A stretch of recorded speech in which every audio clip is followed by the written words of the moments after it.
সুপ্রিয় দর্শক ও শ্রোতা সবাইকে জানাচ্ছি আন্তরিক অভিনন্দন। সমসাময়িক রাজনৈতিক পরিস্থিতির বিশ্লেষণ নিয়ে আছি আপনাদের সঙ্গে আমি কবির আলমগীর। আমার আজকের আলোচনার বিষয় বাংলাদেশের জাতীয় নির্বাচন।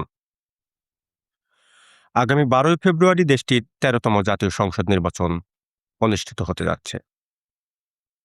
এই নির্বাচনে মূল প্রতিদ্বন্দ্বিতা হবে বাংলাদেশ জামাতে ইসলামী ও বাংলাদেশ জাতীয়তাবাদী দল বিএনপির মধ্যে। এই নির্বাচনে জয়ের মালা কার গলায় যাবে সেই বিষয়ে সিদ্ধান্ত নেবেন দেশটির সাধারণ ভোটাররা।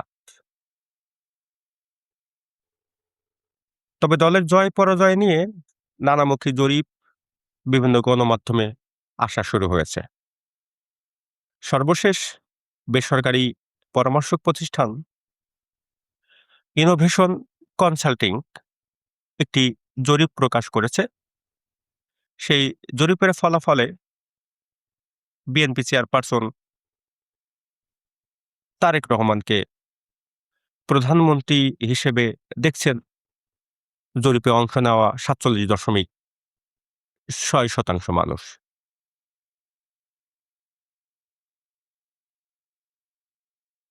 এখন প্রশ্ন হলো সত্যি তারেক রহমান কি দেশটির প্রধানমন্ত্রী হচ্ছেন?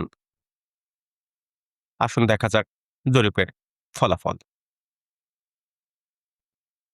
তারেক রহমান দেশের প্রধানমন্ত্রী হচ্ছেন ৪৭.৬% মানুষ মনে করেছে।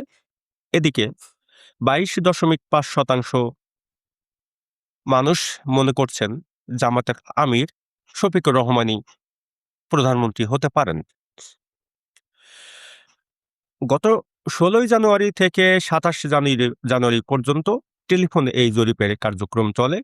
এতে ৫,১৪৭ জন মানুষ অংশ নেন।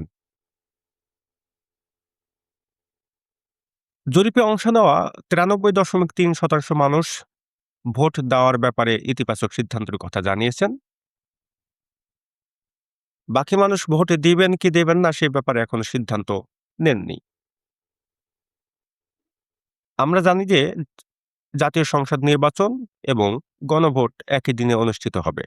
জুলাই জাতীয় সনদ ইস্যুতে এই গণভোটের আয়োজন করা হয়েছে এবং এই গণভোট জয়ী হলে রাষ্ট্র সংস্কারের বিভিন্ন পদক্ষেপ নেওয়া হবে। জরিপে অংশগ্রহণকারীরা ৭% মানুষ তারা হ্যাঁ ভোটের পক্ষে ভোট দেবেন বলে জানিয়েছেন। পাশাপাশি ২২% মানুষ মনে করেন তাদের এই বিষয়ে ধারণা কম বা অজ্ঞতা রয়েছে।